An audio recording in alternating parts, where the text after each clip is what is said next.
Kisah berfokus pada seorang lelaki yang bernama Luffy. Ketika itu hingga waktu subuh, Luffy tidak beranjak dari kafe itu sampai saat dia mendengar azan dan dia langsung pergi ke masjid dekat kafe. Setelah sholat, Luffy merasa sangat pusing. Dia berencana tidur sebentar tapi tidak terasa dia tertidur di masjid itu sampai jam 9 pagi. Dari sana, Luffy memutuskan untuk mengecek usahanya, namun tiba-tiba dia dikagetkan oleh seseorang yang menggitukan dirinya. Luffy tersungkur, lalu dia bangun dan mencoba mencari penjelasan. Ada masalah apa sama saya sampai Anda melakukan itu kepada saya? Lo kan pria brengsek yang telah membuat Binar ninggalin gua. Kata lelaki itu tak kalah emosi dan hendak membuat Luffy lagi, tapi untungnya dicegah oleh karyawan Luffy. Anda apa?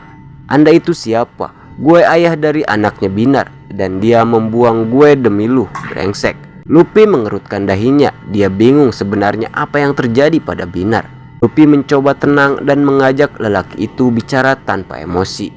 Luffy menyuruh karyawannya untuk melepaskan lelaki itu. Setelah meminta maaf pada pengunjung kafenya, dia mengajak lelaki itu ke ruangannya. Singkat cerita, seketika Luffy terdiam. Dia terkejut dengan semua yang terjadi. Sungguh bodoh dia percaya pada apapun yang Binar katakan sampai harus mengorbankan hubungan dengan Rania.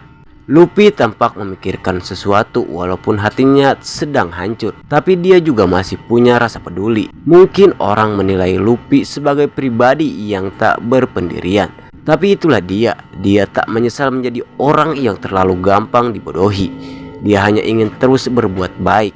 Mungkin dengan kejadian ini semua dia mendapat pelajaran berharga, bahwa tidak ada yang salah dengan berbuat kebaikan, hanya saja perlu ada yang diprioritaskan. Setelah lelaki itu pergi, Luffy menghubungi Binar meminta untuk datang ke kantornya. Dia segera ingin meluruskan semuanya. Mungkin nasib hatinya kini sudah tamat, tapi setidaknya dia bisa membuat Bintang bahagia dengan hidup bersama kedua orang tua kandungnya. Binar terkejut melihat orang yang sedang duduk bersama Luffy di ruangannya. Dia gugup dan takut kenapa Luffy bisa bersama Ari. Dengan ragu Binar duduk. Ari terus menatap Binar. Ari tidak ingin basa-basi. Dia langsung pada intinya. Aku nggak nyangka semua yang kamu katakan itu tidak benar.